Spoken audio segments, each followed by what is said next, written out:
चलिए आप लोग रेडी हो जाइए। वॉल्यूम 1 का एक्सरसाइज 39 का डिबेट स्टार्ट हो रहा है। Ready start.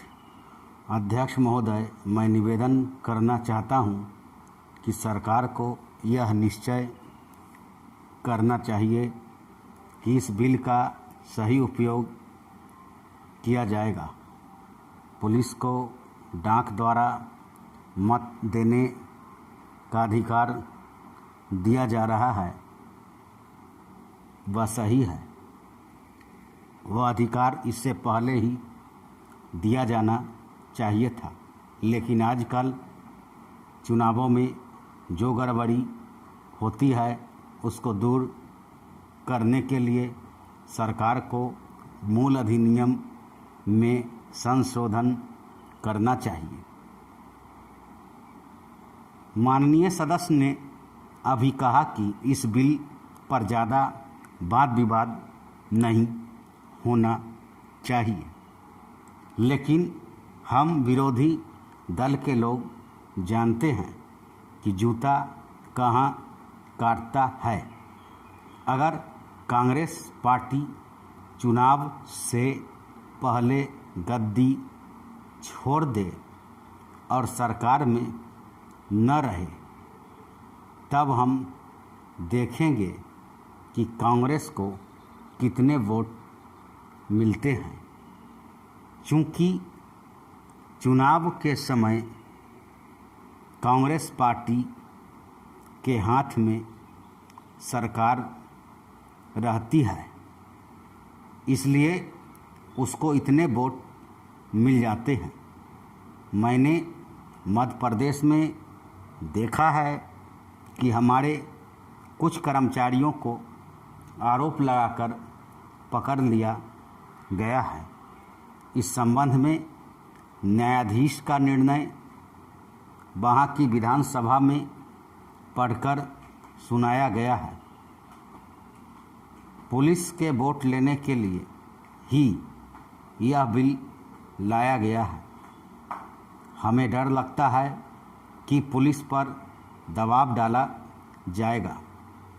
सरकार को यह बतला देना चाहिए कि ऐसा नहीं किया जाएगा। यदि प्रारंभ में ही चोर चोर का शोर मचा दिया जाए तो चोर घर में नहीं घुसता है, क्योंकि वह जानता है कि लोग जागे हुए हैं। हम अपना यह शक और चिंता इसीलिए प्रकट कर रहे हैं ताकि सरकार इन बातों का ध्यान रखे और चुनावों में होने वाली गड़बड़ियों को रोकने की कोशिश करे। यह जो छोटा सा बिल लाया गया है वह किसी विशेष मतलब से लाया गया है। जैसा कि विरोधी दल के अन्य माननीय सदस्यों ने कहा, यह बिल किसी विशेष पार्टी के हित के लिए नहीं लाया गया है। केवल अपने प्रदेश से बाहर काम करने वाले पुलिस के आदमियों को डाक द्वारा मत देने का अधिकार देने के लिए नहीं लाया गया है।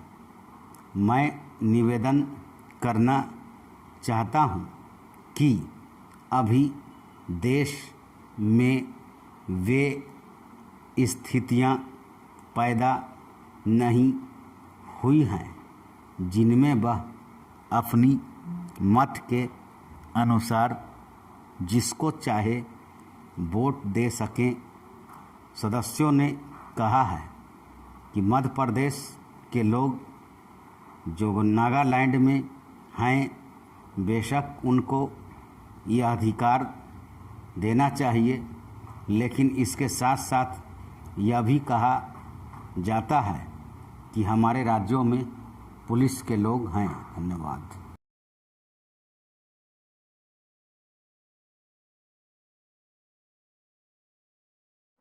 वॉल्यूम 1 का SI 40 स्टार्ट हो रहा है। रेडी रहिएगा। स्टार्ट। अध्यक्ष महोदय, मैं कहना चाहता हूं कि हर आदमी को यह अधिकार है कि जिसको वह चाहे डाक द्वारा मत भेज सके। ऐसा तो नहीं है कि सभी मत किसी एक अधिकारी के सामने ही इकट्ठा करके भेजे जाते हैं। जहाँ तक इस बिल का संबंध है वह ठीक है, वह प्रारंभ में ही आना चाहिए था और मैं इसका समर्थन करता हूँ। मैं इस सदन के माननीय सदस्यों से भी निवेदन करता हूँ कि इस बिल को पास कर दिया जाए। खेती में उन्नति न होने का क्या कारण है? उसका एक कारण यह है कि खेती से संबंधित जितने विभाग हैं उनमें आपस में समन्वय नहीं है। खेती के लिए अच्छी खाद की आवश्यकता है, पानी की आवश्यकता है, औजारों की आवश्यकता है और धन की आवश्यकता है। इन सारी चीज़ों के लिए अलग अलग विभाग हैं। मालूम ऐसा पड़ता है कि उनका आपस में कोई संबंध नहीं है। वे आपस में मिलकर कोई योजना नहीं बनाते जिससे खेती की आवश्यकताएं पूरी होती। इसलिए जब तक उनमें आपस में तालमेल नहीं होगा तब तक खेती की उन्नति नहीं हो सकती है। दूसरा कारण यह है कि योजना की बिल्कुल कमी है। इसके अलावा कृषि कॉलेजों से निकले हुए जो स्नातक होते हैं, जो खेती की बातों को जानते हैं, उनमें से एक भी आदमी खेती करने के लिए तैयार नहीं है। सभी प्रोफेसर बनने के लिए तैयार हैं। खेती के लिए कोई भी तैयार नहीं है।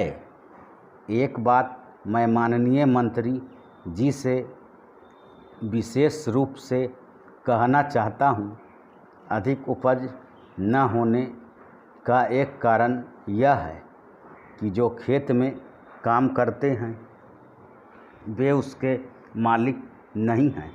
खेती किसी और का है और काम कोई और कर रहा है। इसलिए मेरा कहना यह है कि किसानों में जब तक यह भावना पैदा नहीं होगी कि यह मेरी भूमि है, तब तक अधिक उपज नहीं हो सकती है। इसके लिए आप जब तक भूमि सुधार नहीं करेंगे तब तक कोई बात बनने वाली नहीं है। दुर्भाग्य से इस देश में खेती करने वाले बहुत कम लोग ही भूमि के स्वामी हैं। खेती की उन्नति के मूल आधार हैं पानी, खाद, बीज, धन, उपज का उचित दाम और भूमि सुधार। इन सब की ओर कृषि मंत्रालय का ध्यान नहीं है। सरकार को प्रत्येक खेत को पानी और हर आदमी को काम देना सुनिश्चित करना चाहिए। धन्यवाद।